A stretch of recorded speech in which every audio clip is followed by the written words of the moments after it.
Hi friends, কেমন আছো সবাই? দ্য কুকিং উইন্ডো চ্যানেলে তোমাদের স্বাগত জানাই। আজকাল তো বাজারে ভিন্ডি আর পটল ছাড়া কোনো সবজিই পাওয়া যাচ্ছে না। তো চলো আজ একটা পটলের রেসিপি বানিয়ে ফেলি আমরা। আজ সর্ষে পটল বানিয়েছি আমরা, আর এরই রেসিপি আমি শেয়ার করব তোমাদের সঙ্গে। চলে এসো দেখে নিই রেসিপিটা।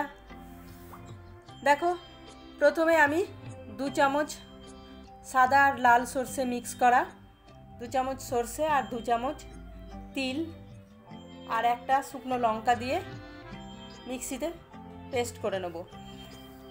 আমার কাছে সবুজ লঙ্কা ছিল না, তাই আমি লাল লঙ্কা দিলাম। সবুজ লঙ্কা দিলে কিন্তু বেশি ভালো হয়। আর এই যে দেখো পটলটা আমি প্রথমে ভালো করে ছাড়িয়ে ধুয়ে নিয়েছি। তারপর এইগুলোকে আমি কেটে নেব। অনেক পিস করব না, জাস্ট হাফ হাফ করে লম্বা লম্বা করে কেটে নেব।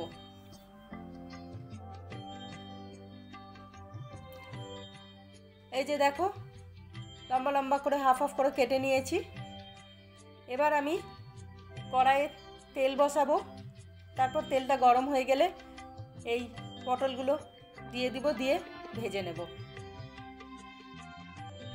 তোমরা যারা রোজ আমার ভিডিও দেখো, লাইক করো, কমেন্ট করো, তাদের সকলকে অসংখ্য ধন্যবাদ।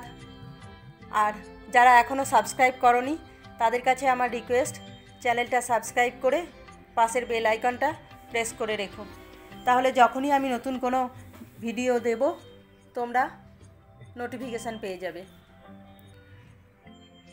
দেখো, পটলটা আমি অল্প একটু হলুদ আর একটু লঙ্কা গুঁড়ো দিয়ে ভালো করে ভেজে নিলাম। যখন লাল লাল হয়ে গেল তখন পটলটা আমি তুলে নিলাম। তুলে এখন আমি এটা সাইডে রেখে দেব।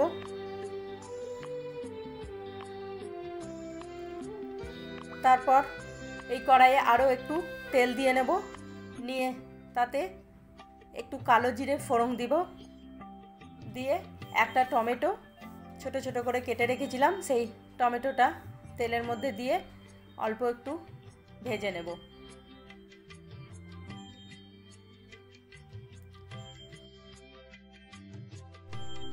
এতে আমি অল্প একটু লবণ আর একটু হলুদ দিয়ে নেব।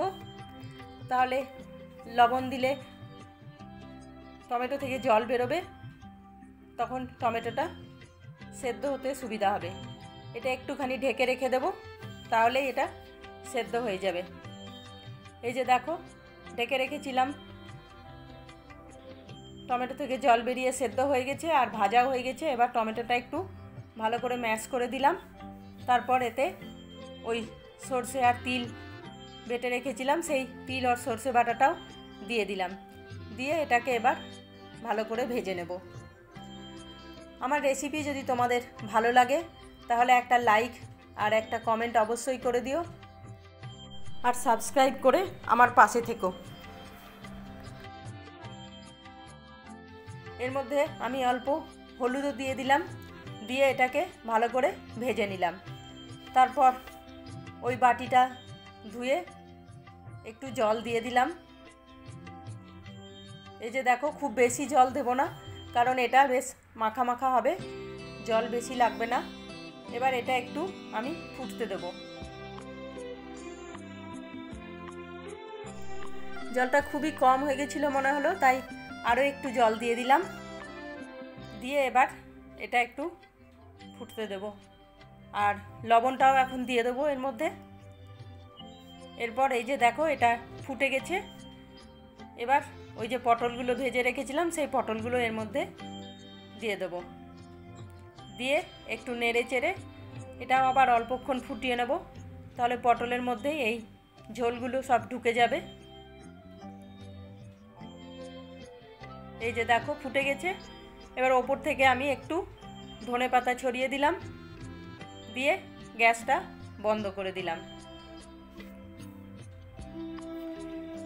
এই যে দেখো, একদম কিন্তু এর মধ্যে ঝোল নাই, একদম মাখা মাখাই হবে, পাতে দেওয়ার মতোই হবে সবজি।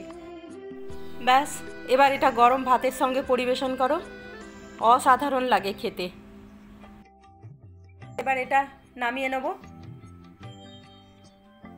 আমার রেসিপিটা কেমন লাগলো কমেন্টে অবশ্যই জানাবে, আর ভালো লাগলে একটা লাইক করে দেবে।